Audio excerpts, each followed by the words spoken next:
My name is Samantha Reed. 4 years ago, my parents gave my sister $80,000 to study in Paris and told me I didn't deserve a single cent, that I wasn't worth helping. So I walked away. No arguments, no tears, just silence. I built my own life from nothing, line by line of code, paycheck by paycheck. The spotlight on the charity gala stage feels both harsh and validating as it illuminates my face. 300 pairs of eyes stare back at me, and I can sense the collective breath being held across the ballroom. The microphone captures the steady cadence of my voice, broadcasting it through speakers that make my words feel more significant than they've ever been in my family's home. Behind me, a projection screen reveals an oversized check. $80,000. The exact amount. The symmetry isn't lost on anyone who knows the story. Have you ever been told you weren't worth investing in, only to prove them wrong later? The question hangs in the air unanswered, but resonating with many women in the audience. I can see it in their eyes, the slight nod of recognition, the almost imperceptible straightening of spines. I'm not alone in this experience. The Seattle rain taps against the museum's glass ceiling, creating a gentle soundtrack to this moment of reckoning. 4 years in the making. My life now bears no resemblance to the young woman who once rode the city bus with a secondhand laptop and dreams too ambitious for her family to comprehend. Today, I drive my Audi through the exclusive Medina neighborhood, past waterfront mansions and manicured lawns, to my own $5 million home overlooking Lake Washington. Last month, my sister Cassandra drove past that house. I saw her sleek BMW slow down as she passed my driveway. 20 minutes later, my father's phone rang. I wasn't there to witness it, but I can picture Cassandra's voice cracking as she asked the question that must have haunted her. Why does she have that? What she never understood is that I have everything precisely because they gave me nothing. The charity gala audience waits for me to continue, but I allow myself a moment to look directly at the table, where my mother Victoria sits, her champagne glass frozen halfway to her lips. Beside her, Cassandra's eyes are lowered, one hand protectively resting on her pregnant belly. My father James has just arrived, standing at the entrance, his gaze locked on the check displayed on the screen. They're about to learn what happens when you tell a woman she doesn't deserve help. I turn back to my present life, to the glass-walled office at Right Path headquarters, with its view of the Seattle skyline. The real-time company valuation monitor on my wall shows $1.2 billion. The number fluctuates by the minute, but the trajectory has been consistently upward for the past 18 months. Alex. My fiancé watches me from the doorway, his faith in me never wavering since the day we met at that hackathon 4 years ago. He doesn't speak. He understands that some memories require solitary processing. This isn't a story about revenge. Revenge requires continued emotional investment in people who have proven themselves unworthy of your energy. This is about reclamation, about building a life they never believed I could have, about the moment when you realize that the greatest gift someone can give you is underestimation. Let me show you how I got here. Every family photo in the Reed household told the same story without a single caption needed. Cassandra in the center, glowing like the sun with her perfect blonde hair and effortless smile. Mother and father positioned proudly beside their firstborn achievement. And then there was me, pushed to the edge of the frame, half my face sometimes hidden behind someone else's shoulder. My curly brown hair never quite tamed enough for formal portraits. I grew up believing this arrangement was normal, that every family had a chosen child. In ours, that was always Cassandra. She was a year older than me, with a beauty that seemed almost weaponized in its perfection. That toothpaste commercial smile and effortless charm made everyone around her feel slightly diminished, myself especially. In high school, while she captained the cheerleading squad and accepted her homecoming queen crown, I found sanctuary in the windowless basement room where the robotics club met after hours. I loved the roar of engines, the burnt plastic smell of a 3D printer, and the quiet hum of late-night soldering. The code I wrote made sense in ways people never did. Variables behaved according to logical rules. Functions returned predictable results. Friday nights, the bleachers would fill with parents cheering at football games or dance performances. My family occupied the same spots every time, watching Cassandra with undisguised adoration. Meanwhile, I sat cross-legged on the floor of an empty classroom laptop balanced on my knees, occasionally glancing toward the window, wondering if anyone even noticed I wasn't there. Dinner conversations orbited exclusively around Cassandra. Her cheer competition, her student council speech, the way her French teacher praised her perfect accent. Mother would hang on every word, adding enthusiastic commentary between sentences. Can you imagine Mrs. Belmont said Cassandra speaks French like she was born in Paris? When I attempted to share news about a coding breakthrough or a new software idea, my mother would interrupt with the same weary line, "Can't you ever talk about something normal, Samantha?" Normal. The word became a knife.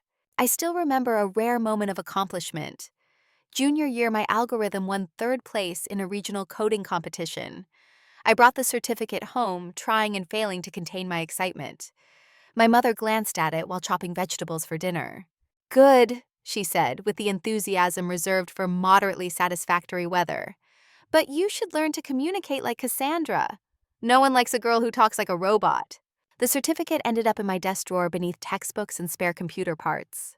20 minutes later, when Cassandra announced she'd been asked to the winter formal by the quarterback, my parents paused dinner to call my grandparents with the news. These moments accumulated like tiny stones in my pocket, growing heavier with each passing year, until walking upright became an exercise in determination. I was 24 years old, exhausted from 18 months of 80-hour work weeks, standing before 3 venture capitalists in a glass-walled conference room. My prototype route optimization algorithm projected on the screen behind me represented everything I believed in, everything I'd worked for. The oldest investor, a man with silver hair and penetrating eyes, studied me with obvious skepticism. "Your solution claims to reduce delivery fleet fuel consumption by 30%. That's a bold assertion from someone so young." I heard my mother's voice echo in my head. "No one likes a girl who talks like a robot." But these men weren't looking for charm. They were looking for certainty, for competence. "The simulation data supports it," I replied, turning to the complex visualization on screen. "We've run 23 real-world scenarios using historical delivery data from 3 different companies. The efficiency improvement ranged from 28 to 34%. I'm actually being conservative with the 30% claim." The silver-haired investor leaned forward, interest replacing skepticism. "I've heard similar promises before." "With respect, you haven't. What you've heard are routing optimizations based on static mapping. My algorithm incorporates real-time traffic patterns, weather conditions, and driver behavior modeling." I advanced to the next slide. This isn't incremental improvement. It's a fundamental rethinking of the problem. When the meeting ended, I had a term sheet for $500,000 in seed funding. As I packed up my laptop, the silver-haired investor lingered. "Your name seemed familiar. Any relation to James Reed at Peninsula Financial?" The question hit me like cold water. "He's my father." "Interesting. I turned down his expansion proposal 3 years ago." He smiled slightly. "Seems the investment acumen in the family skipped a generation." Walking back to my apartment that evening, I realized I'd never once mentioned my family connection during the fundraising process. Not once had I leveraged the Reed name. The validation was entirely my own. My phone buzzed with a notification. After 4 years of silence, my mother had sent an email. "We need to talk. Cassandra is having difficulties." I stood on the sidewalk, pedestrians flowing around me like water around a stone, staring at those words. The familiar pattern: contact only when they wanted something. In 4 years, not a single message about my well-being, my accomplishments, my life. Alex found me in the same position when he walked up, 2 coffees in hand. "What's wrong? You look like you've seen a ghost." I showed him the email. His expression hardened. We'd met after my family separation, but he knew every detail of the story. "Are you going to respond?" I slipped the phone back into my pocket. They only reach out when they need something. The question is, what do they want this time? 18th birthdays in most families are celebrated as milestones of adulthood, of potential and promise. In the Reed household, they became yet another stage for displaying the cosmic imbalance between sisters. Cassandra's 18th birthday arrived first, of course, 2 weeks before mine. The whole neighborhood gathered in our Bellevue backyard, balloons tied to the mailbox, candles arranged in artful patterns across the lawn, a professional photographer documenting every moment. The cake, delivered from the most expensive bakery in Seattle, featured her name spelled out in bright pink frosting. The centerpiece of the celebration was parked in the driveway, a refurbished Honda Civic with a massive red bow. Not new, but far from secondhand. My father handed Cassandra the keys with unmistakable pride. "Every young adult needs reliable transportation," he announced to the assembled guests, "especially one with such a bright future." 2 weeks later, on my birthday, I received a green bus pass and my father's sermon disguised as advice. We sat on the front porch, no guests, no photographer, no candles. "Responsibility starts with taking care of yourself, Samantha," he said, handing me the plastic card. "The sooner you learn that, the better off you'll be." I nodded and forced a smile, but inside I felt hollow, as if someone had excavated a hole in the center of my chest. The inequality wasn't new, but its brazenness still had the power to wound. That evening, watching the sunset from my bedroom window, I made a decision. If I wanted to move forward, I would have to walk on my own. No engine, no backup, just my own 2 feet and a stubborn will. 6 years later, that same stubborn will kept me awake for 36 straight hours at the Seattle Regional Hackathon. My eyes burned from staring at the screen. My back ached from hunching over the keyboard. Disposable coffee cups formed a graveyard around my workspace. But the algorithm was finally coming together, each line of code a small victory. "You look like you could use this." A paper cup appeared beside my laptop. The rich aroma of freshly brewed coffee, not the burnt offering from the hackathon refreshment table, pulled my attention away from the screen. The man holding it had kind eyes and the slight shadow of mist shaving. His name badge identified him as Alexander Chen, AI engineer. "Thanks," I said, accepting the cup. "What time is it?" "Just past midnight. Most teams have gone home to sleep." I took a sip. The coffee was perfect. Sleep is for people without deadlines. He pulled up a chair uninvited, glancing at my screen. "Route optimization. With a machine learning component, the system learns from each delivery to improve future routing." I expected him to lose interest immediately. Most people did when I discussed my work. But instead he leaned closer. "You're accounting for driver behavior patterns. That's brilliant." For the first time in 36 hours, I looked away from the code. "You actually understand what you're looking at. Enough to recognize something revolutionary." He pointed to a section of my code. "Your approach to the traveling salesman problem is unlike anything I've seen. May I?" I nodded, and he pulled his chair closer, examining the algorithm in detail, asking questions that demonstrated genuine comprehension. Not once did his gaze linger on my appearance, my gender, or anything beyond the intellectual challenge on the screen. "You know," I said when he finally sat back, "this is the first time someone has looked at my code before looking at me." His eyes met mine, understanding the layers beneath my statement. "Their loss. The code is extraordinary." That night marked the beginning of something I hadn't dared hope for, a partnership of equals. But even as Alex and I began collaborating on what would eventually become RightPath's core technology, my family's dismissal continued to shape my reality from afar. The summer after my sophomore year at University of Washington, Cassandra received her acceptance letter for the study abroad program in Paris. That evening, my family hosted what they called a farewell dinner before Cassandra flies to Paris.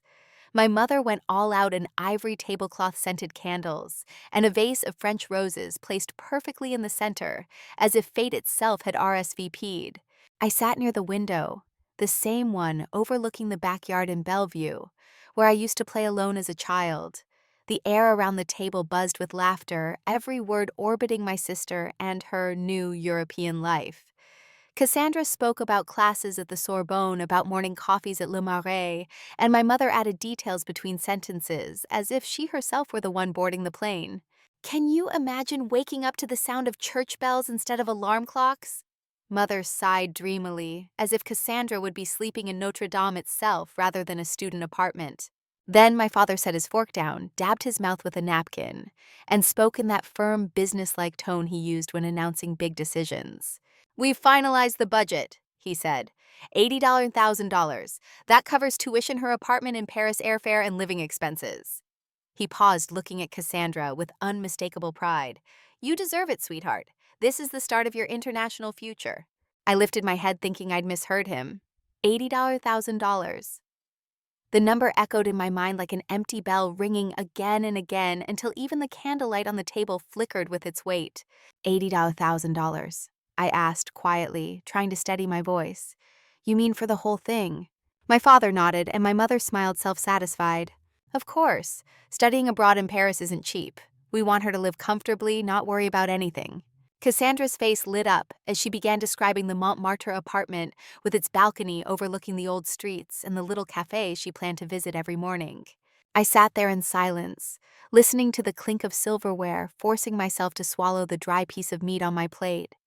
Only one thought kept looping in my mind. How could they do this and not see anything wrong? When they started discussing what furniture Cassandra should bring, I finally gathered the courage to speak. I don't want to bother you, I began carefully. But I'm having a little trouble with the deposit for my dorm this semester. If possible, could you lend me around $2,000? I'll pay it back little by little. Or even just help me buy a few programming textbooks. They're pretty expensive. I didn't even finish the sentence before my mother cut in, her voice cold and sharp, slicing through the air like metal scraping steel. You don't deserve any help.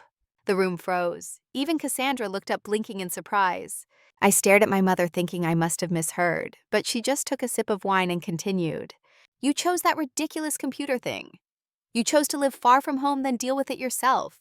We don't invest in uncertain choices.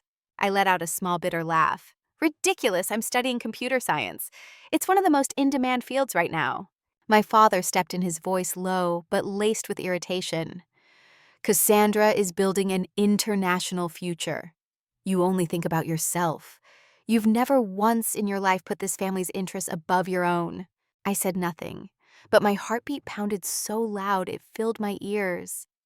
I thought of the nights I'd worked double shifts at the cafe, the meals I'd skipped to afford textbooks, the times I'd walk 3 miles to campus in the rain because I couldn't afford both bus fare and lunch. And now watching them casually discuss spending $80,000 on Cassandra while refusing me even the smallest support, something shifted inside me. Not anger, which burns hot and fast, but a cold, clear certainty. This imbalance wasn't accidental. It wasn't thoughtlessness. It was deliberate erasure. May I be excused? I asked, my voice surprisingly steady. My mother waved a dismissive hand, already turning back to Cassandra's Paris plans. That night, I made the most important decision of my life. I would leave, and I would never ask them for anything again, no matter what. You don't deserve any help? 5 words. Simple in construction, devastating in impact. The dining room air felt suddenly thin, as if my mother's statement had consumed all the available oxygen.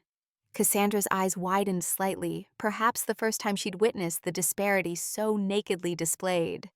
My father's expression remained unchanged, a silent endorsement of the sentiment. I searched my mother's face for any hint of regret, any recognition of the cruelty. There was none.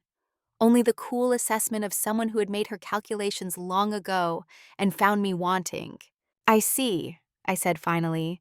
The inadequacy of my response hung between us, but what counter-argument could possibly matter? You cannot reason someone into valuing you. The conversation resumed around me as if nothing momentous had occurred. Cassandra described the Parisian neighborhood where she would live. Mother added enthusiastic commentary about French culture. Father discussed currency exchange rates and international banking. I sat motionless, food forgotten, as a strange clarity descended. The family dynamic wasn't just unbalanced. It was pathological.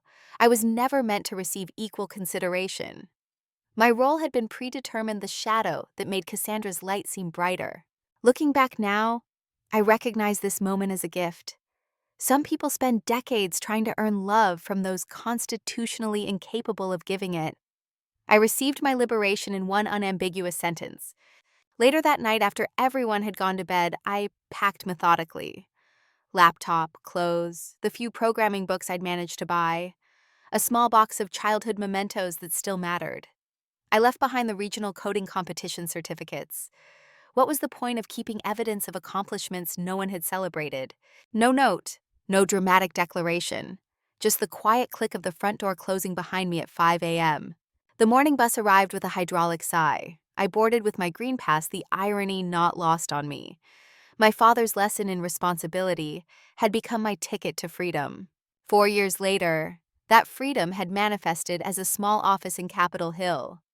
Alex and I hunched over our keyboards, the glow of multiple monitors illuminating our exhausted faces. The Right Path algorithm had evolved from hackathon project to venture-backed startup, but the road wasn't smooth. Our first major client demonstration had failed spectacularly when the system crashed, processing their complex delivery network. The investors are getting nervous, Alex said, rubbing his eyes. Henderson called again. He's talking about restructuring the funding. Restructuring means replacing me, I translated, staring at the error logs. 3 days without proper sleep had left me raw. They think a woman can't fix this. That's not what I said. It's what they were thinking. I pulled my hair into a messy ponytail. I need more time. The core functionality works. There's just something I'm missing with the data processing pipeline. Alex stood behind me, hands on my shoulders. When did you last eat something that wasn't coffee? Before I could answer, a knock at the door interrupted us. Rachel, my neighbor from across the hall, stood there with a paper bag that emanated the unmistakable aroma of homemade pasta. Working late again? She asked, though the answer was obvious. I made too much food. Rachel had been doing this since I moved in. Accidentally cooking too much, then sharing the excess. At first I suspected pity, but I'd come to recognize genuine kindness when it appeared. You're an angel, Alex said, accepting the bag. Rachel smiled. Not an angel, just someone who remembers what it's like to build something from nothing. She glanced at my defeated posture. Whatever problem you're solving, you'll figure it out. You always do. After she left, Alex divided the pasta onto paper plates. She's right, you'll solve this. I took a reluctant bite, hunger finally registering. My family would love this moment, the confirmation that I've failed. You haven't failed, you've hit a roadblock. There's a difference. I stared at the lines of code blurring before my tired eyes. Every line I write isn't just building a company, it's building proof. Proof of what? Alex asked, though he already knew. That I was worth investing in. The next morning, after a brief but deep sleep, I awoke with the solution fully formed in my mind. The data processing pipeline needed complete restructuring. Not minor tweaks, but a fundamental rethinking of how information flowed through the system. For 72 hours straight, I coded. Alex brought food. Rachel checked in. The office became a bubble where time lost meaning. When I finally compiled the new version and ran the test scenarios, the results exceeded even my optimistic projections. This was the pattern of my life after leaving home. Moments of doubt followed by stubborn perseverance, small kindnesses from unexpected sources, and gradually the realization that family isn't always defined by blood. 4 years of silence from the Reeds ended with a single email. We need to talk. Cassandra is having difficulties. Now sitting in my home office overlooking Lake Washington, I stared at the follow-up message that had arrived this morning. A dinner invitation. After everything, they expected me to simply appear when summoned. Alex leaned against the doorframe. Are you going to go? I turned toward the window, watching sunlight play across the water. They only reach out when they need something. But maybe I need something too. What's that? Closure.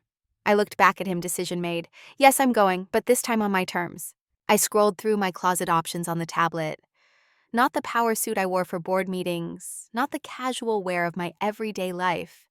Something elegant but understated. Something that said I had moved beyond the need for their approval. The last time I sat at their table, I was asking for help with a $2,000 dorm deposit. A smile not entirely pleasant crossed my face. Now my company is valued at over $1 billion. Funny how things change. Alex crossed the room, wrapping his arms around me from behind.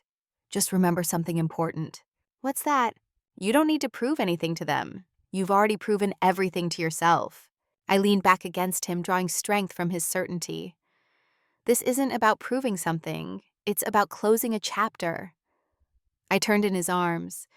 When you've been told your whole life that you don't matter, there's power in showing up whole and healed despite them, not because of them. That evening, I stood before the mirror examining my reflection. The woman looking back bore little resemblance to the girl who had boarded a bus with everything she owned in a single backpack. Her posture conveyed confidence. Her eyes held wisdom earned through struggle. I wonder if they'll actually see me this time, I whispered to my reflection. Or if they'll still be looking for the shadow they created. Only one way to find out. The night I left home, Seattle received me with indifferent rain. No dramatic downpour, just the persistent mist that locals barely acknowledge. I remember standing at the bus stop watching droplets collect on my duffel bag, wondering if this was a baptism or a warning. I did not cry. Tears require an audience, and I had accepted that they would never truly see me. Instead, I felt a curious lightness. The weight of seeking approval had been set down, not dramatically cast aside, but simply left behind like an item too burdensome for the journey ahead. The bus arrived, its headlights cutting through the pre-dawn gloom. I boarded with my green pass, the irony of my father's gift, now transformed into the first step toward freedom. The driver nodded sleepily, unaware he was transporting a girl who had just erased herself from her family narrative. My first apartment in Capitol Hill could generously be described as compact, less generously a glorified closet with plumbing. The building had been grand once in the 1920s, perhaps, but now wore its age in creaking floors and temperamental radiators. My window overlooked a brick wall, but if I leaned out far enough, I could glimpse a slice of sky between buildings. The essentials fit easily, a futon mattress on the floor. My laptop on a secondhand desk, clothes hung on a metal rack. What luxury would have seemed out of place anyway? A mockery of independence rather than its foundation. That first night, sitting cross-legged on my new bed laptop balanced on my knees, I created a spreadsheet. Income, my cafe job, and the IT help desk position at the university. Expenses, rent, utilities, food, bus fare, textbooks. The numbers aligned in merciless columns, revealing the mathematical impossibility of my situation. Even working both jobs, sleeping minimal hours, eating ramen for every meal, I would barely break even. The old Samantha might have panicked, might have seen the negative numbers as confirmation of failure. But this new version, less than 24 hours old, simply adjusted the variables. More work hours, fewer non-essential expenses, delayed textbook purchases. The numbers reluctantly shifted toward balance. I stared at the screen until my vision blurred, then closed the laptop and lay back on the thin mattress. The ceiling had a water stain shaped vaguely like Australia. Tomorrow would begin my life of complete self-reliance, not by choice, but by mathematical necessity. "You don't deserve any help," my mother's words echoed, but for the first time they sounded less like judgment and more like a challenge. "Watch me," I whispered to my Australia-shaped companion overhead. Morning arrived with no fanfare, just the gradual awareness of light filtering through thin curtains. No mother knocking on my door reminding me of breakfast. No sister hogging the bathroom. Just silence, and the knowledge that every decision from this moment forward would be entirely my own. Each day established a brutal rhythm. Morning shift at the cafe from 5 a.m. to 11 a.m., classes from noon until 4 p.m., IT help desk from 6 p.m. until midnight. Between shifts, I caught moments of sleep on campus benches, in empty classrooms, or the staff break room, when managers weren't looking. Homework happened during slow periods at the help desk. My coding assignments taking shape between helping professors recover forgotten passwords and explaining to freshmen why their printers wouldn't connect. During these 18-hour days, I began coding what would eventually become RightPath's core algorithm. It started as a simple class project, optimized delivery routes for a hypothetical logistics company. Most students created basic solutions enough for a passing grade. But I saw something deeper, a way to incorporate machine learning so the system could adapt based on actual delivery outcomes. My professor, Dr. Yamamoto, paused beside my workstation during lab hours. "This is significantly beyond the assignment parameters, Samantha." I looked up from the screen, suddenly aware I'd been coding for 3 hours straight. "Is that a problem?" She studied my work, scrolling through the algorithm. "Not at all. It's exceptional. But I'm curious why you're putting this much effort into a project worth only 10% of your grade." The question caught me off guard. Why was I doing this?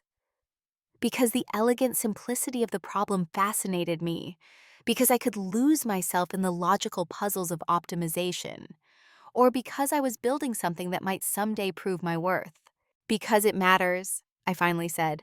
"Not the grade, the problem itself. Inefficient delivery routes waste fuel, increase emissions, delay essential packages. Solving it matters." Dr. Yamamoto regarded me with new interest. "Have you considered submitting this to the Innovation Showcase next month?" I hadn't. The showcase was typically dominated by graduate students and faculty projects. Would they even consider an undergraduate submission? "With your permission, I'd like to nominate you." She handed me a card. These are my office hours. Come by if you're interested. Your work deserves a broader audience. As she walked away, I turned the card over in my hands. Deserves. The word felt foreign, almost dangerous, but I tucked the card into my pocket anyway. That night at the IT help desk during a rare quiet moment, I researched the Innovation Showcase. Previous undergraduate entries were scarce and rarely advanced to the finals, but the winning project received university funding and mentorship opportunities, resources I desperately needed. Rachel from across the hall caught me working on the submission form the following weekend.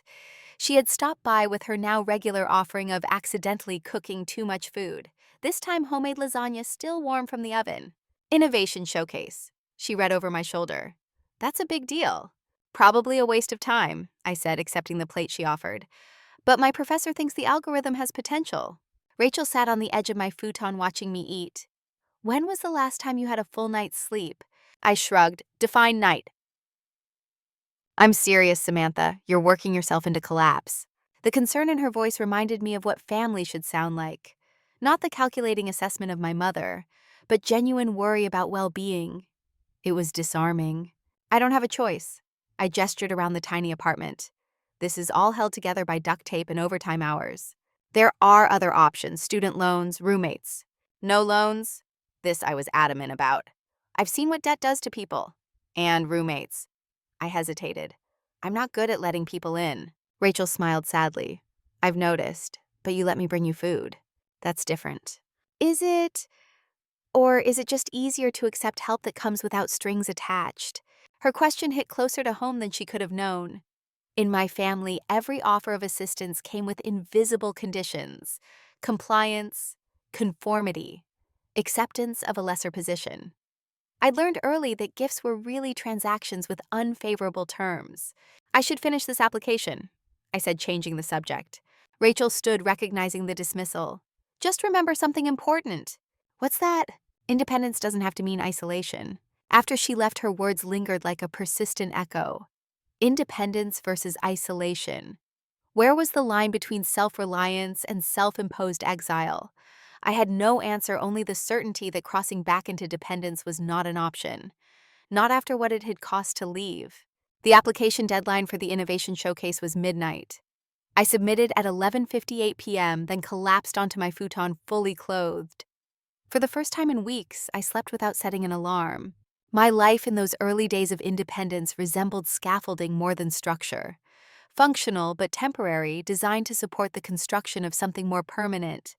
Every dollar earned at the cafe or help desk became material for building textbooks, a better laptop coding bootcamp fees.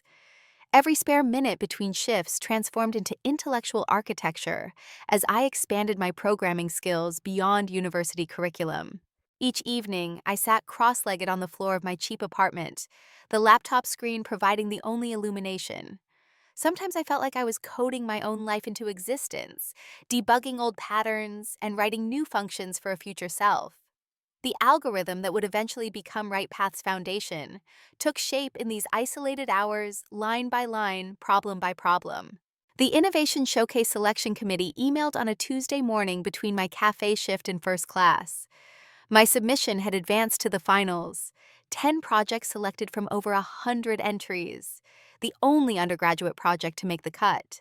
Dr. Yamamoto found me in the computer lab that afternoon, hunched over a keyboard. "Congratulations are in order," she said, pulling up a chair. "Though you don't seem particularly excited." I looked up from debugging a particularly stubborn section of code. "I am, just focused." She studied me with the analytical gaze scientists reserve for unexpected experimental results. "The finalist presentation is in 3 weeks. You'll need to prepare a demonstration and pitch. Are you familiar with the format?" I wasn't. Public speaking had never been my strength. Cassandra had inherited that talent along with everything else my parents valued. "I'll figure it out." "Figure it out with help," Dr. Yamamoto corrected. "The university provides presentation coaching for finalists. Use it." The coaching sessions proved unexpectedly valuable. My assigned mentor, Professor Lin from the business school, approached my presentation as a technical problem to solve rather than a performance to perfect. "Your algorithm isn't the product," she explained during our first session. "You are. The algorithm is evidence of your capacity for innovation. Show them the mind behind the code." This reframing helped. I wasn't performing, I was demonstrating. Not selling, but solving. The distinction quieted the voice in my head that sounded suspiciously like my mother. No one likes a girl who talks like a robot. The night before the showcase, I practiced my presentation one final time in my apartment. Rachel had insisted on being my test audience, bringing dinner and supportive criticism in equal measure. "You need to slow down during the technical explanation," she said after my run-through. "Not everyone will understand the concepts as quickly as you do." I nodded, making notes. "Anything else?" "Yes, eat something." She pushed the container of homemade curry toward me. "And try to sleep tonight. You look exhausted." "I'm fine." "No, you're running on fumes and determination." Rachel's bluntness was her most valuable quality, which is impressive but not sustainable. She was right, of course. The weeks of preparation had come at a cost. My cafe manager had already warned me about falling asleep during inventory counts. The IT help desk had reduced my hours after I'd nodded off while resetting a professor's password. My body was sending increasingly urgent signals that I was approaching collapse. "Just this one more thing, I promised. After tomorrow, I'll rest." Rachel didn't believe me. Her expression made that clear. But she didn't argue further, just helped me clean up the presentation notes scattered across my floor before leaving. Alone again, I opened my laptop to check my submission one last time. A notification banner appeared at the top of my screen. Instagram. Cassandra had posted from Paris. Not unusual, but something made me click. The image showed her at a cafe espresso cup perfectly positioned beside a croissant Eiffel Tower visible in the background. The caption read, "Living my best Parisian life, #blessed, #study abroad, #80K well spent." The hashtag felt like a deliberate jab, though logically I knew Cassandra had no idea I would see it. We weren't connected on social media anymore. I must have been logged into an old account. I closed the browser quickly, but the damage was done. The contrast between our lives felt suddenly painfully stark. Her in Paris, funded by our parents' generosity. Me in a cramped apartment, working myself to exhaustion just to afford basic necessities. For a dangerous moment, I felt the pull of self-pity. The unfairness threatened to overwhelm the progress I'd made. Then I caught sight of my code on screen, the elegant solution I'd created from nothing but intellectual curiosity and persistence. This algorithm was mine. Not gifted, not inherited, not purchased with someone else's money. Created. Every line of code I write isn't just building a program, I told the empty room. It's building proof. The innovation showcase filled the university's largest auditorium. Faculty, students, industry representatives, and venture capitalists occupied rows of seats facing a stage where finalists would present their projects. I waited backstage, laptop connected to the presentation system, stomach knotted with anticipation. My 9 fellow finalists were all graduate students or faculty teams. Their projects had departmental funding, research assistants, years of development. Mine had been created in stolen moments between work shifts on a secondhand laptop. The disparity should have intimidated me. Instead, it felt familiar. I'd always been the underdog. When they called my name, I walked onto the stage with steady steps, conscious of being the only undergraduate, the only solo presenter, the only woman. The spotlight felt both exposing and energizing. "My name is Samantha Reed," I began, voice stronger than expected. "And I'm about to show you the future of logistics optimization." For the next 10 minutes, I explained how my algorithm learned from each delivery route to improve future ones, how it incorporated real-time traffic data, weather conditions, and even driver behavior patterns, how testing showed potential fuel savings of up to 30% compared to standard routing methods. The audience response exceeded my expectations. Questions came rapid fire after my presentation. Not the polite inquiries of those merely being courteous, but the engaged challenges of people genuinely intrigued by the concept. One woman in particular, with silver-streaked hair and intense focus, asked the most incisive questions about scalability and real-world applications. I learned later she was Dr. Eliza Morgan, CTO of Horizon Logistics, one of the largest delivery companies on the West Coast. When the judges announced the winners, my project placed second. Not first, but high enough to qualify for university development funding and mentorship. As I accepted the certificate and check, I scanned the audience briefly, an old reflex seeking familiar faces that wouldn't be there. My family had never attended my academic events before. Why would they start now when I was no longer even part of their household? Dr. Morgan approached as I packed up my laptop afterward. Your algorithm has significant commercial potential, she said without preamble. Have you considered real-world application testing? I looked up surprised. That's the dream, but I'd need access to actual delivery data and fleet information. She handed me a business card. Call my office tomorrow. We might be able to arrange something mutually beneficial. The card felt impossibly heavy in my hand, weighted with opportunity. Thank you, I will. Don't thank me yet, she replied with professional coolness. If your system works as advertised, we both stand to benefit. If not, she shrugged, we'll have saved each other time. As I left the auditorium that evening, certificate and business card carefully stored in my backpack, I felt something shift. Not a dramatic transformation, but the quiet clicking into place of another piece in a life constructed entirely by choice and effort. My phone buzzed with a text from Rachel. How did it go? I typed back, second place and possibly a testing opportunity with Horizon Logistics. Her response came immediately. What? Coming over with celebration dinner. No arguments. For once, I didn't protest the help offered. Perhaps Rachel was right. Independence didn't have to mean isolation. That night, as we shared takeout Thai food on my apartment floor, Rachel proposed a toast with plastic cups of cheap wine. To proving them wrong, she said. I hesitated, then corrected to proving myself right. The distinction mattered. One kept me tethered to the past defined by opposition. The other pointed forward defined by my own standards. 2 days later, I sat in Dr. Morgan's office at Horizon Logistics headquarters, explaining how my algorithm could be integrated with their existing systems. She listened with clinical detachment, asking occasional questions that revealed both deep technical knowledge and healthy skepticism. Impressive theory, she concluded when I finished, but theories are easy. Implementation is where most innovations fail. Give me test data, I countered. Real routes, real deliveries, let me show you it works. She considered this, then nodded once. 3 weeks, a limited data set from our Seattle operations. If your system demonstrates meaningful optimization, we'll discuss next steps, if not, no hard feelings. I extended my hand. Deal. Those 3 weeks became a crucible. By day, I attended classes and worked my cafe shift. By night, I adapted my algorithm to process Horizon's data format, fixing bugs and enhancing features. Sleep became a luxury I could rarely afford. Meals happened whenever Rachel insisted, usually food she accidentally made too much of. The night before my deadline, disaster struck. The system crashed while processing a particularly complex set of routes. Error messages filled my screen, incomprehensible at first glance. I'd been awake for nearly 30 hours straight, and my exhausted brain struggled to identify the problem. Rachel found me at 3 a.m. still staring at the screen, hands trembling from caffeine overdose and fatigue. This isn't healthy, she said, taking in my disheveled appearance and the army of empty coffee cups surrounding my workspace. I don't have a choice. The presentation is tomorrow. You always have a choice. She sat beside me. What's the problem? I explained the crash as simply as I could. The algorithm wasn't handling certain edge cases correctly, situations where too many variables change simultaneously. So it's overwhelmed, Rachel summarized. Like you. The parallel hadn't occurred to me. I suppose so. Maybe it needs what you need, rest periods, ways to process in smaller chunks rather than all at once.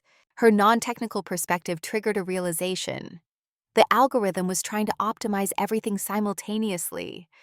What if instead it handled smaller segments, then integrated the results, a divide-and-conquer approach, rather than brute force? Rachel, you're brilliant. I turned back to the keyboard with renewed energy. I'm just observant, and you're avoiding my point about rest.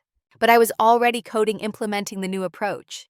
The solution took shape over the next 5 hours, an elegant restructuring that processed route segments in parallel before combining them into an optimized whole. When I finally compiled and tested the new version, the results exceeded even my most optimistic projections. Not just stable, but faster and more efficient than the original design. I arrived at Horizon Logistics the following afternoon, sleep-deprived but triumphant. Dr. Morgan listened to my presentation with the same impassive expression she'd worn during our first meeting. When I finished demonstrating the optimized routes, she remained silent for several uncomfortable moments. The projected fuel savings, she finally said, 28%. You believe these numbers are realistic? Conservative, actually. In optimal conditions, we could see up to 32%. She leaned forward. Do you understand what those numbers mean for a company our size? I did. Millions in annual savings, not to mention reduced emissions and faster deliveries. It's significant. Significant doesn't begin to cover it. For the first time, I saw genuine interest crack through her professional reserve. We need to discuss implementation and compensation. By the time I left Horizon that afternoon, I had a consulting contract worth $75,000 for a 6-month implementation phase. More money than I'd ever possessed, earned through nothing but my own intellectual effort. Outside the building, I called Rachel. They accepted it, I said when she answered. Full implementation contract. Her excited response made me hold the phone away from my ear momentarily. When she calmed, I continued, I can finally quit the cafe. Maybe even move to a better apartment. You deserve this, Samantha, she said. All of it. Deserve. The word still felt foreign on my tongue, but perhaps less dangerous than before. That evening, I allowed myself a rare indulgence dinner at an actual restaurant, rather than reheated leftovers or instant noodles. Nothing extravagant, just a small Italian place near campus. As I waited for my pasta, I checked my university email. Among the usual announcements and class notifications was a message that stopped my breath. From my mother, after nearly a year of silence. Subject: We should talk. Body Cassandra is coming home from Paris early. Some complications have arisen. Call me when you get this. No. How are you? No acknowledgement of my absence. No apology. Just the expectation that I would respond to this summons because family obligations transcended all else, including their previous dismissal. I deleted the email without replying, but its existence haunted the remainder of my evening. Why now? What complications required my involvement after I'd been deemed unworthy of basic support? The answer came 3 days later through university gossip channels. Cassandra had been asked to leave her program in Paris after multiple academic infractions. The official story involved health reasons, but several students with connections to the Sorbonne exchange program shared the less sanitized version: excessive partying, missed classes, plagiarized papers. The carefully constructed narrative of Cassandra's international future had collapsed, and somehow this now warranted reconnection with the daughter who had been discarded as unworthy of investment. I felt no satisfaction in her failure, only a quiet certainty that I had made the right choice in walking away. My path might have been harder built step by painful step, but it was genuinely mine, not purchased, not gifted, but earned. That night, I sat in my apartment looking at Horizon's contract on my laptop screen. The consulting fee would change everything: financial security, freedom from exhausting work schedules, resources for further development. Every line of code I write isn't just building a program, I whispered to myself. It's building proof. But proof for whom? My family, who had declared me unworthy, or myself, who had begun to recognize my own value regardless of their assessment? The question lingered as I closed the laptop and prepared for bed. Tomorrow would bring new challenges, new opportunities, and eventually, I suspected, another attempt by my family to reestablish contact on their terms. When that moment came, would I be strong enough to maintain the boundaries I had built? Or would the old longing for approval reassert itself? Only time would tell. But tonight, in the quiet satisfaction of earned success, I allowed myself to believe I would choose dignity over validation, self-worth over conditional acceptance. The girl who had boarded a bus with a green pass and wounded pride was becoming someone else entirely. Someone who understood that the greatest freedom comes not from proving others wrong, but from no longer needing their confirmation to know your own value. The restaurant my mother selected for our reunion after 4 years of silence was exactly what I expected: Morton's in downtown Seattle, upscale without being trendy, established enough to signal affluence without appearing ostentatious. A place where Seattle's old money came to affirm their position in the social hierarchy rather than celebrate cuisine. I arrived 20 minutes early, a tactical decision. I wanted to select my seat facing the entrance, controlling at least this small element of our interaction. The hostess guided me to a corner table partially hidden by an ornamental ficus, the kind of discreet location favored by those having conversations they'd prefer others not overhear. Just water for now, I told the server, who appeared with practiced timing. I'm waiting for the rest of my party. I studied the menu without actually seeing it, mentally rehearsing potential conversations. 4 years creates a significant gap. Who would my family see when they looked at me now? The overlooked daughter who had finally escaped their shadow. The successful entrepreneur whose accomplishments they could now claim by association. Or still just Samantha, forever secondary to the family's chosen star. The restaurant door opened and Victoria Reed entered, followed closely by Cassandra. My father James trailed behind them, checking his phone with the distracted air of a man whose mind remained in his office. My mother scanned the room with practiced precision, the social radar that had served her so well in Bellevue's upper circles. She spotted me almost immediately, her expression shifting into the public smile she reserved for country club functions and charity galas. Cassandra's appearance registered as a shock. My beautiful, perfect sister, always the family's crown jewel, looked diminished somehow. Still lovely, but strained, her pregnancy now visible at what I estimated to be 6 months.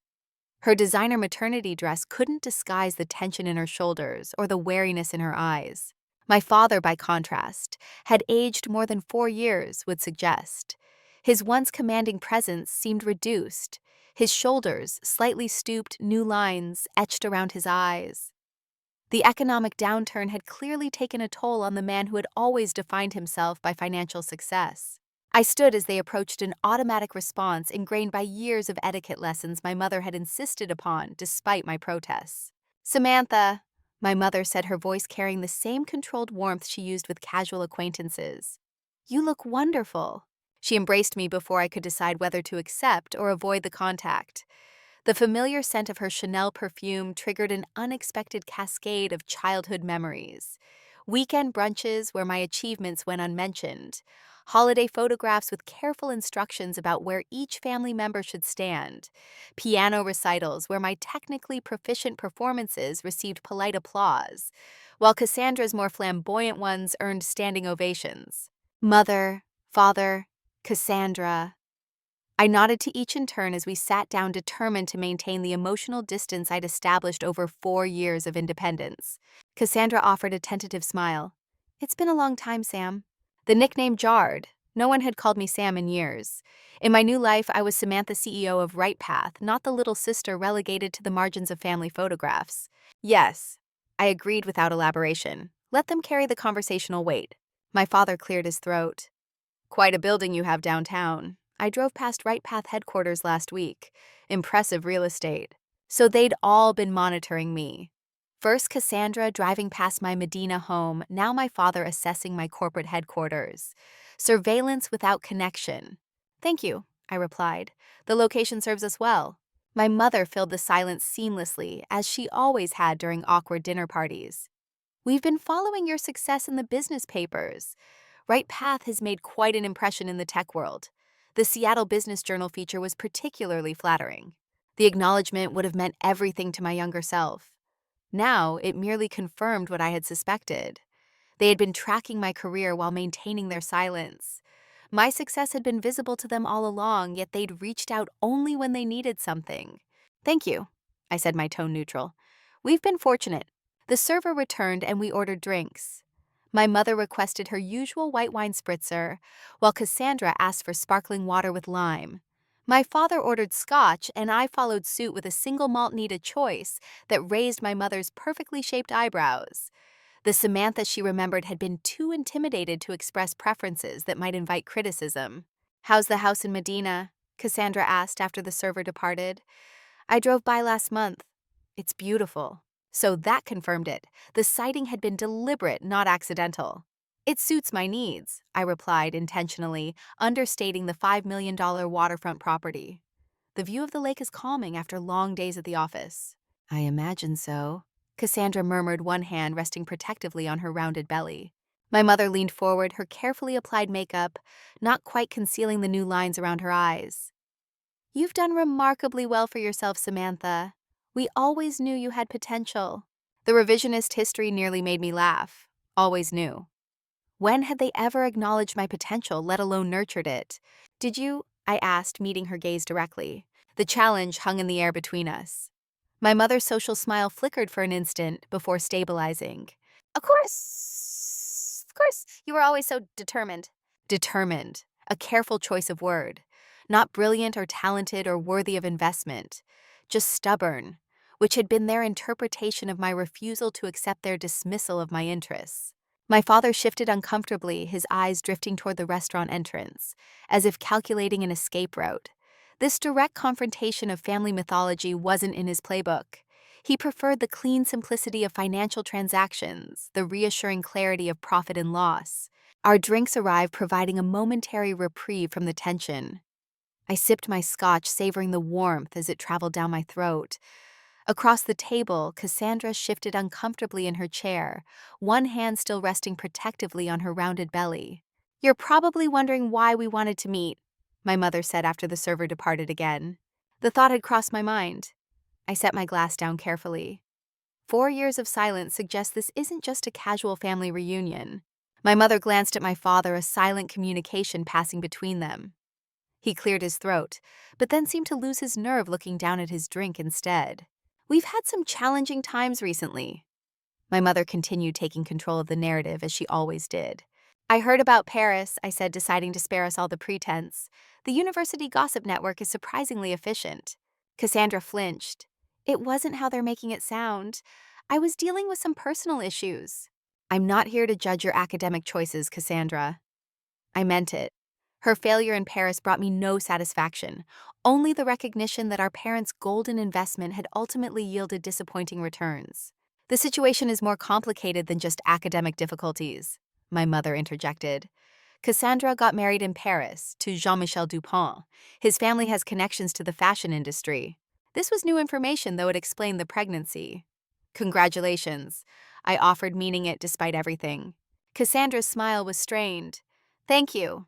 We're living with mother and father temporarily while we sort out Jean-Michel's visa issues. He's still in France handling some family business." So she was pregnant and essentially alone, back under our parents' roof. The perfect daughter had fallen from grace, and now they needed a replacement success story. "I see," I said, though I didn't actually. The conversation still hadn't revealed why my presence was suddenly required after years of estrangement. My father finally found his voice. "The markets have been brutal this past year, Samantha." The abrupt change of subject momentarily threw me. "For some," I acknowledged, "right path has weathered it well." "Yes, well, tech has been more resilient than commercial real estate." He took a larger sip of his scotch than etiquette would dictate. "Peninsula Financial had significant exposure in the downtown development sector." Peninsula Financial, my father's investment firm, the pride of his existence, named after the peninsula, where he'd grown up in a modest home, a detail he'd efficiently erased from his self-mythology, but occasionally mentioned when trying to relate to ordinary people. "The thing is, Samantha," my mother continued, her voice taking on the delicate tone she used when approaching difficult subjects with important social connections, "we've encountered some financial challenges recently." There it was, the purpose behind the reunion revealed at last. "What kind of challenges?" "Your father made some investment decisions that haven't panned out as expected." She glanced at him, but he was studying the ice in his glass with unwarranted intensity. "The Westlake Tower project ran into regulatory issues, and 3 institutional investors pulled out simultaneously." I did know about Westlake Tower. It had been in the local business news, an ambitious mixed-use development that had stalled amid accusations of corner cutting and permit irregularities. I hadn't connected it to my father's firm, though perhaps I should have. "Peninsula is facing a liquidity crisis," my father said bluntly, abandoning the euphemisms. 30 years of work, and now— He didn't finish the sentence. "I'm sorry to hear that," I said, and part of me meant it. Despite everything, seeing him diminished brought me no joy. "Cassandra and Jean-Michel need some help getting established." My mother continued, steering the conversation back to her preferred framing. "The baby is due in 3 months, and there are some household issues requiring immediate attention. The roof needs significant repairs before winter." My mother paused, allowing the implied request to hang between us. When I didn't immediately respond, she added the emotional leverage. "A little support would show everyone you haven't forgotten where you came from." Everyone. Not them, but their social circle. The same people who had witnessed my exclusion from family events, who had heard my mother dismiss my academic achievements while celebrating Cassandra's mediocre accomplishments. They were the true audience for this reconciliation attempt. "I see," I said neutrally. "How much support are you envisioning?" The directness of my question seemed to catch my mother off guard.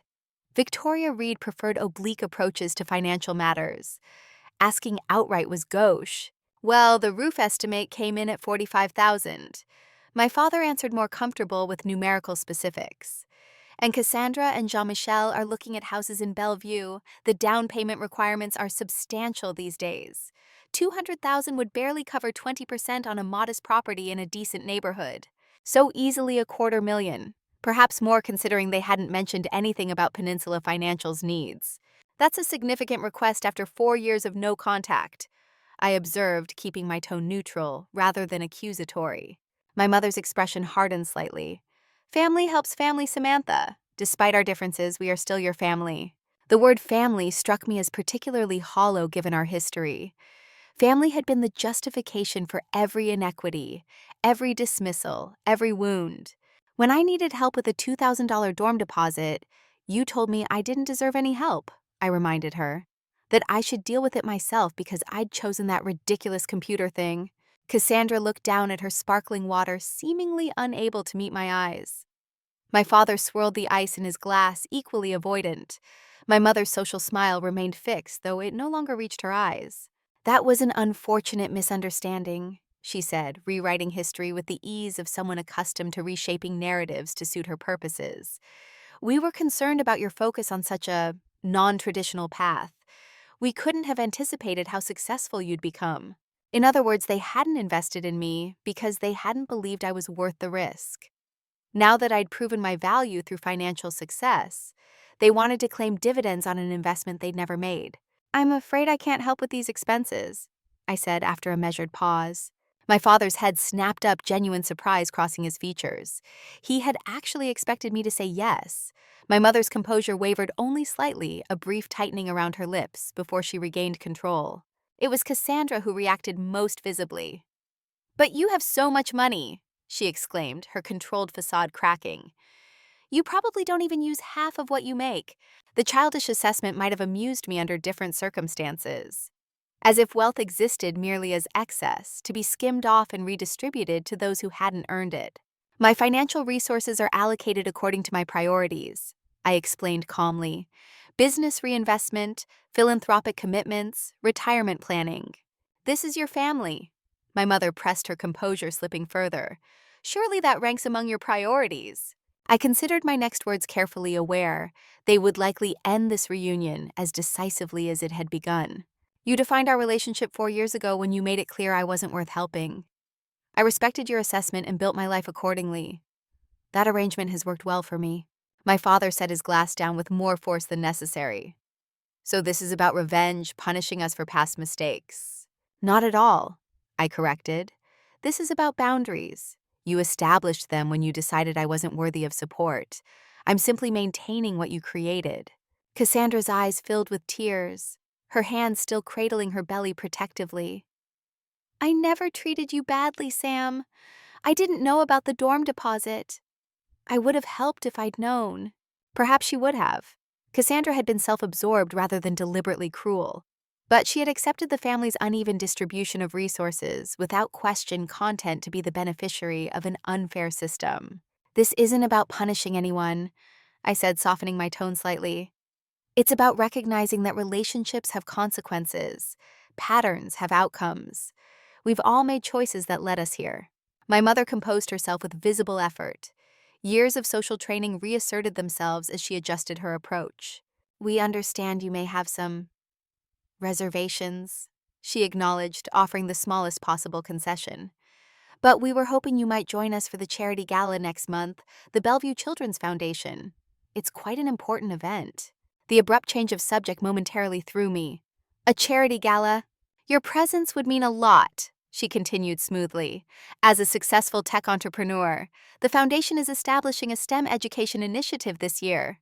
Now I understood. They couldn't extract financial support directly, so they were pivoting to social capital. My presence at their charity event would enhance their standing in the community. The prodigal daughter returned successful and magnanimous, reflecting glory back onto the family that had shaped her. I'll consider it, I said, surprising myself with the non-refusal. Relief flickered across my mother's face. Wonderful. It's on the 15th at the Seattle Art Museum. Black tie, of course. As she launched into details about the event, I found myself studying my family more closely. My sister seemed diminished somehow, her legendary confidence replaced by a tentative quality I'd never associated with her. My father looked older than his 58 years, the strain of financial reversal etched into the lines around his eyes. My mother maintained her social armor, but even that showed cracks under close inspection. The Golden family had tarnished while I had discovered my own luster. The remainder of our meal passed in superficial conversation. Weather, Seattle traffic. Safe topics that allowed us to complete the social ritual of dining together without addressing the emotional chasm between us. When the check arrived, I took it before my father could reach for it. "My treat," I said, sliding my credit card into the leather folder. It was a small gesture, but symbolically important. I had the means to cover an expensive meal without hesitation while they were struggling with basic home repairs. The power dynamic had shifted irreversibly. Outside the restaurant, as we prepared to part ways, my mother touched my arm lightly. "Do you think about the gala, Samantha? It would mean a great deal to have you there." I nodded without commitment. "I'll let you know." My father extended his hand formally, as if we were concluding a business meeting rather than a family dinner. "Thank you for coming, Samantha." I shook his hand briefly, noting the slight tremor in his grip that hadn't been there 4 years ago. Age or anxiety, perhaps both. As they walked to my mother's Mercedes, I noticed Cassandra glance back over her shoulder, her expression a complex mixture of envy and regret. For a moment, I wondered what might have been different if we had been raised as allies rather than competitors. If our parents had distributed love as generously as they had criticism. But such speculation served no purpose. The past was immutable. Only the future remained to be shaped, and I intended to shape mine with intention rather than obligation. Driving back to my Medina home, I found myself thinking not about my family, but about Alex. About the kind of family we might create together someday, built on mutual respect and genuine support rather than conditional approval. The thought brought unexpected peace as I navigated the evening traffic toward home. Not closure exactly, but perhaps the beginning of something even more valuable in difference. "You're actually considering going to this gala?" Alex asked, his disbelief evident, as he joined me on the terrace overlooking Lake Washington. The sunset painted the water in shades of amber, and rose a beauty that never failed to center me after difficult days. "I've been thinking about it," I admitted, watching a sailboat glide across the golden path created by the setting sun. "Not for them, but for what it might represent." Alex leaned against the railing beside me, close enough that our shoulders touched. "And what does it represent?" "A reckoning, maybe?" I turned to face him. "Not the kind where I prove them wrong. I've already done that. The kind where I finally let go of needing to prove anything at all." He studied my face, his expression thoughtful. "You don't owe them a public reconciliation, Samantha. Especially not one that benefits them socially." "I know." I smiled, appreciating his protective instinct. "But there's something appealing about closing this chapter on my terms, not theirs." Alex considered this, then nodded slowly. "If you go, just remember something important." "What's that?" "You're entering their arena as a different person now. You hold the power in this dynamic." The observation struck me as profoundly true.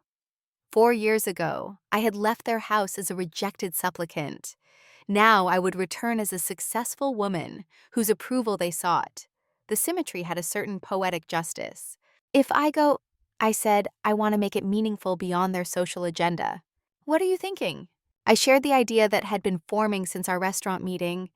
Not revenge, which would only entangle me further in their narrative, but something constructive, something that would transform their rejection into opportunity for others. "Remember that day at the hackathon when we first met?" I asked. Alex smiled at the memory. "You were surrounded by empty coffee cups, hair a mess, completely absorbed in your code. The most beautiful thing I'd ever seen. Before you arrived, I'd overheard two guys talking." I continued. "One said, 'Girls aren't worth mentoring in tech. They always drop out to get married.' They didn't know I could hear them." Alex's expression darkened. "You never told me that." "It didn't matter. Their opinions were irrelevant to what I was building." I turned back toward the lake. "But how many girls give up because they hear that message from people who do matter to them? Parents, teachers, mentors." "Too many?" Alex agreed. "So what's your plan?" "The Bellevue Children's Foundation is establishing a STEM education initiative. What if I established a specific scholarship fund for girls whose families don't support their technical interests? I like it, Alex's smile returned. But knowing you, there's more. I nodded. The donation amount, exactly $80,000. Recognition dawned in his eyes. The same amount they gave Cassandra for Paris. The same amount they told me I didn't deserve. I confirmed, but redirected to girls who might otherwise hear the same message. Alex's smile widened as the full implication became clear. It's perfect, he said, compassionate but powerful. The following morning, I contacted the foundation directly bypassing my mother's involvement. The director, Dr. Elaine Peterson, responded with immediate enthusiasm to my inquiry about establishing a specific scholarship fund. We've been hoping to expand our STEM offerings for young women, she explained during our call. Your support could make that possible. I'm particularly interested in supporting girls who lack traditional family resources, I explained, those who need to create their own paths. Dr. Peterson didn't need to know my personal history to appreciate the focus. That aligns perfectly with our mission. Would you be announcing this at the gala? It would certainly inspire other potential donors. Yes, I confirmed. I'd like to make it a highlight of the evening. The specific amount I had in mind, exactly $80,000, went unmentioned for now. That revelation would come later when it would have maximum impact. Over the next 3 weeks, I prepared methodically for the gala. The practical elements were simple: a black evening gown understated but impeccably tailored, arrangements for the donation announcement, coordination with Alex, who would attend as my partner, and emotional support. The psychological preparation proved more challenging. Each morning I stood before my bathroom mirror rehearsing potential interactions with family members and their social circle. You don't need their approval anymore, I reminded my reflection. You're not attending to win their love, you're closing a chapter. The night before the gala, Rachel insisted on coming over with dinner, maintaining our tradition, even though I could now afford any restaurant in Seattle. Nervous? She asked, as we sat on my terrace, overlooking the lake, sharing a bottle of wine I'd specially ordered from a vineyard in Oregon's Willamette Valley. Not nervous, I corrected. Strategic. Rachel laughed, the sound carrying across the still water. Only you would approach a family reunion like a military campaign. It's not a reunion, it's a controlled interaction in a public setting. With an $80,000 surprise finale. She shook her head. I still can't believe the symmetry of that number. It's almost too perfect. It's exactly perfect, I corrected. The same amount they invested in Cassandra's future, now invested in girls who have no family support. A redirection of energy. Rachel studied me thoughtfully, swirling the wine in her glass. I've known you since you were sleeping on a futon and eating ramen for every meal. You've changed in so many ways, but your core remains the same. Or, is that good or bad? I asked, curious about her assessment. Good. Definitely good. She set her glass down. You've always had this incredible resilience, but now there's something else. A kind of peace. Her observation surprised me. Peace wasn't a quality I would have attributed to myself, especially not on the eve of confronting my family. Just make sure this is about moving forward, not looking back, Rachel added gently. Revenge keeps you tethered to the past. It's not revenge, I insisted. It's justice, poetic mathematical justice. But later that night, alone in my bedroom overlooking the moonlit lake, I examined my motivations more honestly. Was this truly about closure, about redirecting pain into constructive outcomes? Or did some part of me still crave the validation I'd been denied throughout childhood?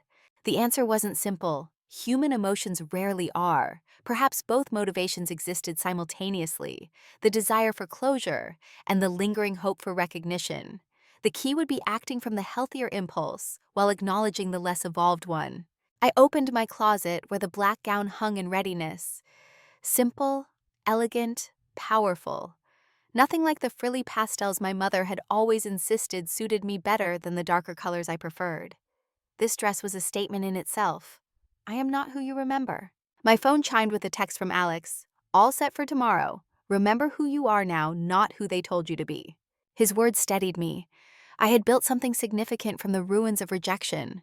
A successful company, a meaningful relationship, a life of my own design. Whatever happened tomorrow night couldn't diminish those achievements. I slept soundly for the first time in weeks, waking refreshed and focused. The day passed in normal work activities, investor calls, product development meetings, strategy sessions, the routine providing a stabilizing counterbalance to the evening ahead. As sunset painted the lake in amber and rose, I began preparing. Hair styled in an elegant updo rather than the messy ponytail of my college days.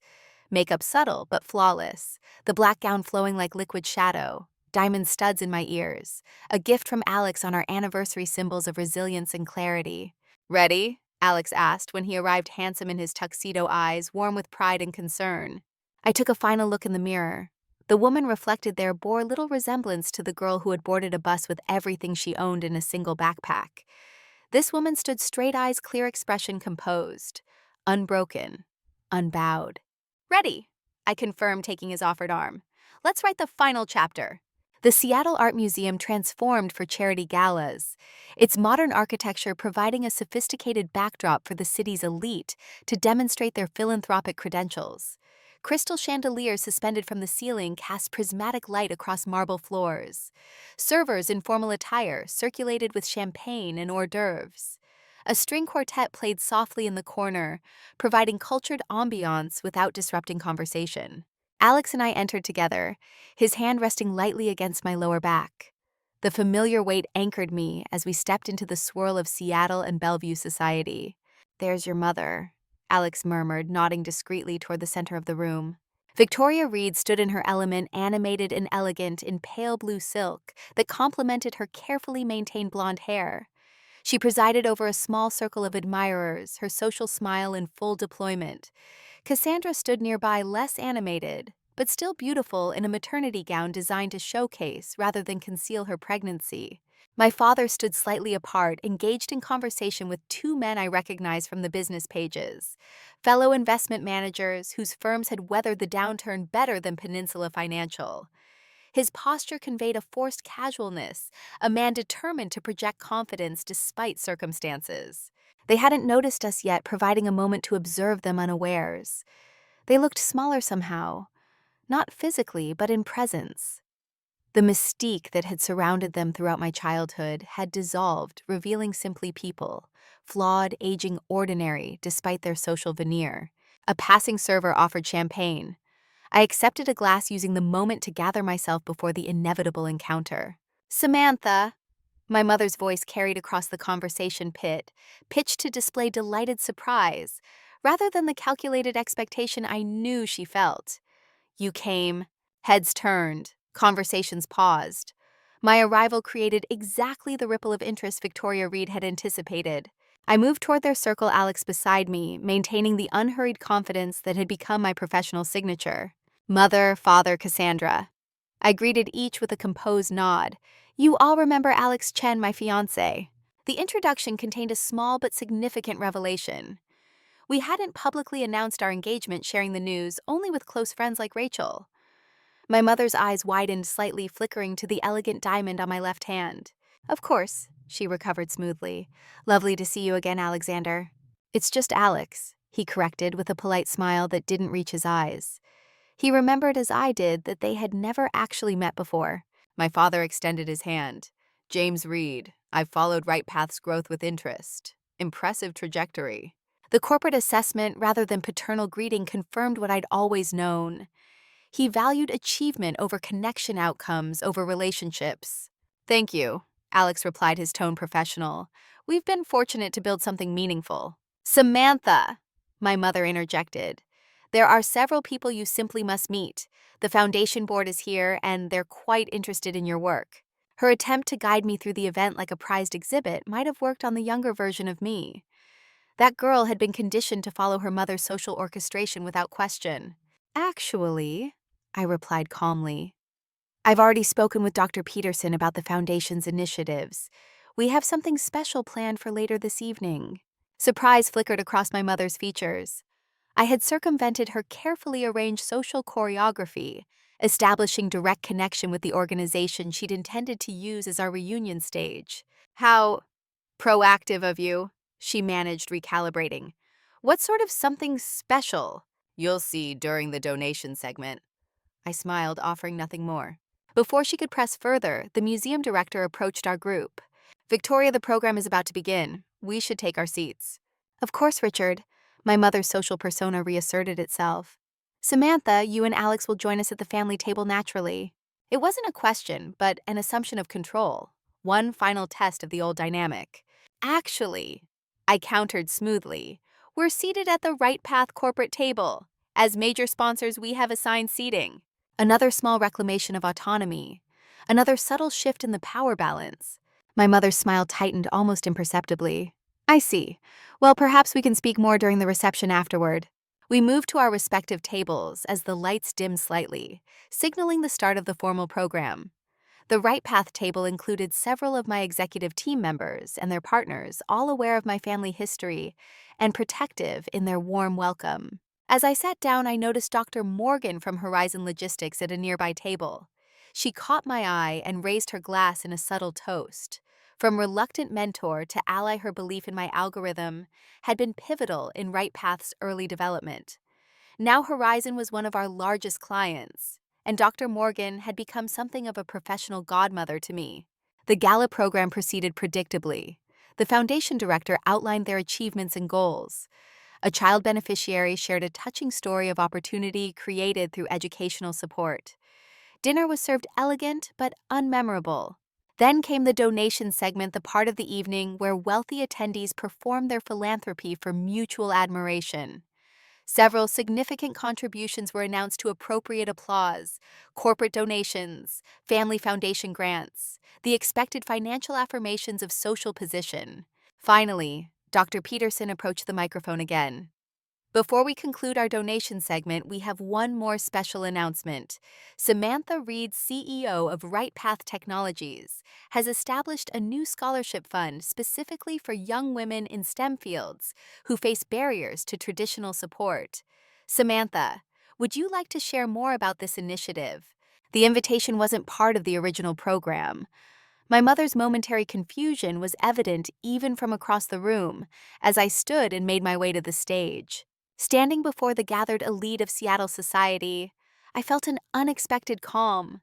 These people had witnessed my family's dynamics for years, seen me pushed to the periphery of every social gathering, heard my achievements dismissed while Cassandra's were celebrated. Now they would witness something different. Thank you, Dr. Peterson. My voice carried easily, steady, and clear. Tonight, I'd like to announce a personal contribution, an $80,000 donation to establish the Pathfinder Scholarship Fund for every girl who was ever told she doesn't deserve help. A ripple of quiet spread across the hall as the specific amount registered. Then I continued. I know what that feels like, and I believe that when opportunity is given to the right hands, it can change an entire life. I'd like to call this an investment. I turned slightly toward the table where my parents and Cassandra sat, surrounded by their polished circle of friends. On the projection screen behind me, the large check appeared, the amount clearly visible to everyone in the room. Most significant was the memo line, "For girls once told they don't deserve help." 2 seconds of absolute silence followed. Then applause erupted, soft at first, then rolling through the hall like a wave. People stood clapping, some cheering. Someone called out, "Bravo!" And I acknowledged the response with a small nod of thanks. But my eyes remained on my mother. Victoria's smile had frozen into something brittle and pale. She tried to recover, glancing toward acquaintances for reassurance, but the crack showed. Beside her, Cassandra's head was lowered, one hand resting protectively on her belly, as if to shield herself from the moment. My father's expression shifted through a series of emotions too rapidly to catalog completely: recognition, embarrassment, and finally something that might have been a grudging respect. He knew exactly what that number meant, how it had once been spent to protect their image. And now that same number stood as proof of a truth none of them could ever erase. As I stepped down from the stage, several attendees approached to shake my hand, telling me they were moved by the message about turning pain into purpose. I thanked them sincerely, accepting their congratulations with grace, while steadily making my way toward my family's table. I reached them as the crowd began to disperse for the dessert reception. My mother remained seated, her composure fragile but intact. My father stood awkwardly, hands in his pockets, uncertain whether to offer congratulations or maintain distance. Cassandra looked up at me, her eyes brimming with complicated emotions. I leaned close enough for only them to hear, but my voice remained steady and clear. You used to call it an investment, I said softly. So do I. The only difference is I invested in the right people. My mother didn't speak. She just stared, her carefully cultivated expression collapsing into silence. It was never about the money, I continued, addressing my father now. It was about what the money represented: value, worth, a belief in potential. He nodded once, a minimal acknowledgement that nevertheless contained more genuine understanding than I'd expected. Sam, Cassandra began, her voice wavering. I never knew. It doesn't matter now, I interrupted gently. We can't change the past, but we can choose how it shapes our future. With that, I straightened and walked away, moving toward the far side of the room where Alex waited, his eyes glowing with quiet, proud warmth. You just rewrote the definition of justice, he whispered when I reached him. I shook my head gently. No, I just gave it back its real meaning. We circulated through the reception for another hour, engaging in the expected networking while keeping a polite distance from my family. From across the room, I occasionally glimpsed my mother standing in the crowd. Her face, illuminated under the golden lights, looked small and unsure, like someone caught between hiding and facing herself. I didn't feel triumphant. Deep down, all I felt was release. The final chapter had closed itself with grace, not rage. When the night ended, I stepped outside the museum into Seattle's gentle rain. The moisture fell like a benediction, cooling my skin after the emotional intensity of the confrontation. Light reflected across the slick pavement like fading trails of memory. I tilted my head upward, taking a long breath and listening to the wind sweeping across the glass canopy. The same sound I'd grown up hearing, but now it no longer echoed as a reminder of sorrow. It sounded like freedom. Alex wrapped his arm around my shoulder. How does it feel? He asked softly. I looked out toward the mist gathering over Elliott Bay. The city lights blurred into a watercolor of illumination. Like I've finally gotten a return on life, I said. Except this time the profit isn't measured in dollars, it's peace. That night marked a boundary between before and after. Not because of what I'd said or done at the gala, but because of what I no longer carried. The weight of seeking approval, the burden of comparison, the hollow ache of conditional love. In the days that followed, my routines resumed their natural rhythm. Morning strategy sessions at Right Path, development meetings for our new predictive logistics module, evening walks along the lakeshore with Alex, and notably, my voicemail remained utterly silent. No calls, no messages, no, we need to talk from my family. I hadn't blocked them. I'd simply let silence draw the boundary. And this silence wasn't heavy or resentful. It was clear and clean, like the stillness between musical notes that gives the composition meaning. Everything had finally settled into its proper place. By June, 3 months after the gala, Alex and I hosted a small engagement gathering by the Medina Lakeshore. Just a handful of close friends. Rachel, who had sustained me through those early desperate days with accidentally cooked extra food. Dr. Morgan from Horizon Logistics, who had given my algorithm its first real-world test. Alan Chen, Alex's cousin, who had become our chief technology officer, and something of an older brother figure to me. A carefully curated family of choice rather than obligation. There was no elaborate setup, no excessive decoration. Just a late summer afternoon, the sun melting over the water, and the wind threading through the maple trees. When it was time for toasts, Alan stepped forward holding his glass and grinning. I met Samantha when she was still figuring out how to make delivery routes less congested, he said. But she ended up teaching me something else entirely. That before you can reduce carbon emissions, you first have to learn how to reduce the fires inside your own heart. Laughter rippled through our guests, followed by a moment of perfect quiet. I glanced around at these people who had chosen to support me without conditions, who had seen value in me when my own family couldn't. Rachel wiped her eyes discreetly. Alex squeezed my hand gently. You did it, he whispered, and I knew he meant far more than building a successful company. That night, after everyone had gone home, I sat alone in my office. The warm lamplight pooled across my desk, illuminating a blank sheet of paper. I opened my journal and began writing the final letter, the one I would never send. I no longer need you to see me, I wrote. I am the one who sees myself now. I have walked through a childhood full of empty spaces, through nights believing I had to be better to be loved. Now I understand that real love never needs proof, and I have finally learned how to love myself. I closed the notebook and placed it in the drawer.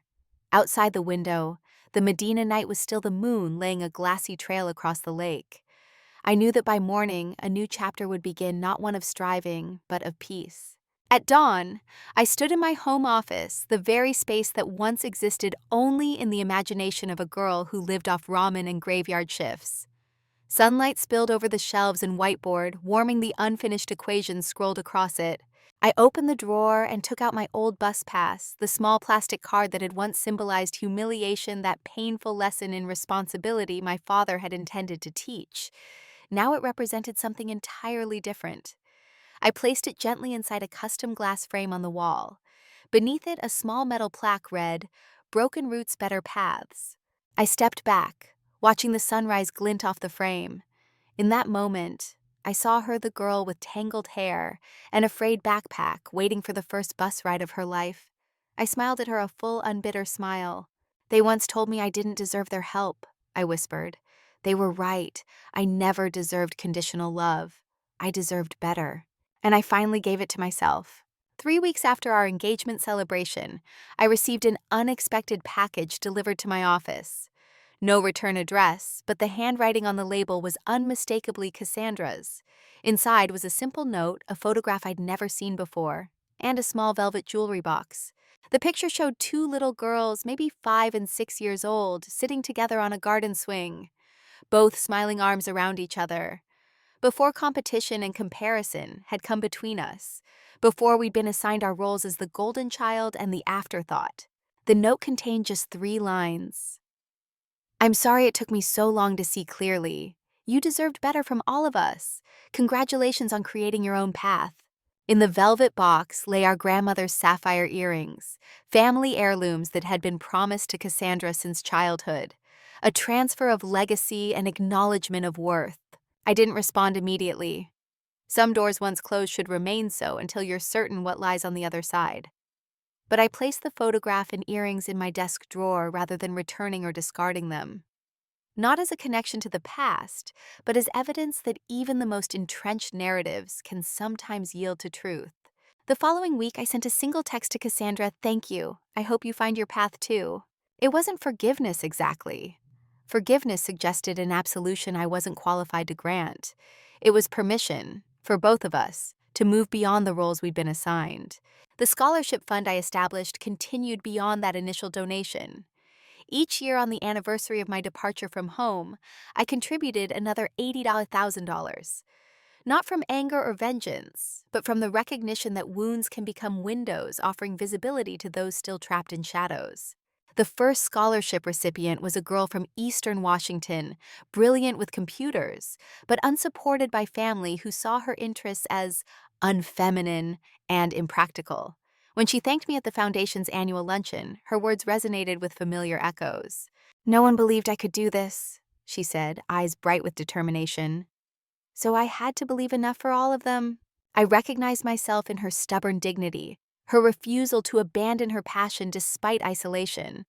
But unlike my journey, hers would include support from the beginning, proof that someone recognized her worth before success validated it. Sometimes the most powerful response to having been denied something essential is ensuring others never experience that same deprivation. Not merely breaking cycles, but creating entirely new patterns. Over the following years, RightPath continued its expansion, revolutionizing logistics technology across continents. Alex and I married in a simple ceremony by the lake, surrounded by chosen family, rather than obligatory relations. We eventually welcomed twins, a boy and a girl we raised to understand that their value was inherent, not earned through achievement. Gradually, the story of my family's rejection became just that, a story, not an open wound or defining narrative, but simply one chapter in a much longer, richer book. My parents never directly reached out again after the gala. I learned through Seattle's business community grapevine that Peninsula Financial had eventually recovered from its liquidity crisis, though on a much smaller scale than before. My father had retired earlier than planned, passing leadership to a younger partner. Cassandra divorced Jean Michel when their daughter was 3, returning to college to complete her degree in art history. We established a distant but cordial relationship over time, exchanging occasional text messages and holiday cards. Not the deep sisterhood of childhood dreams, but a relationship defined by mutual respect rather than comparison. On quiet evenings, sitting on our terrace, watching sunset paint the lake in gold and crimson, I sometimes reflected on the strange mathematics of giving and receiving. How my parents' refusal to invest $2,000 in my education had ultimately cost them millions in both financial and emotional currency. How their certainty that I wasn't worth helping had propelled me toward proving my worth in ways that exceeded even my own expectations. There's a peculiar alchemy in rejection when it encounters determination. Base metals transforming into gold, barriers becoming launching pads, no catalyzing more powerful forms of yes. The relationship with my parents remained severed, not from anger, but from recognition that some connections cannot be salvaged without damaging the hard-won wholeness you've built from their ruins. This wasn't a failure, but a conscious choice to honor boundaries that protected rather than isolated. The girl who had boarded that first bus with nothing but determination had gotten exactly what she needed, though not what she'd wanted at the time. Freedom instead of approval, self-reliance instead of dependency, the chance to discover her worth rather than having it assigned by others. The green bus pass in its frame remained my most treasured possession, more meaningful than the industry awards or financial statements that documented RightPath's success. It represented not just where I had begun, but the moment I had chosen myself when no one else would. That choice made all the difference. They once told me I didn't deserve their help. They were right. I deserved to discover I never needed it.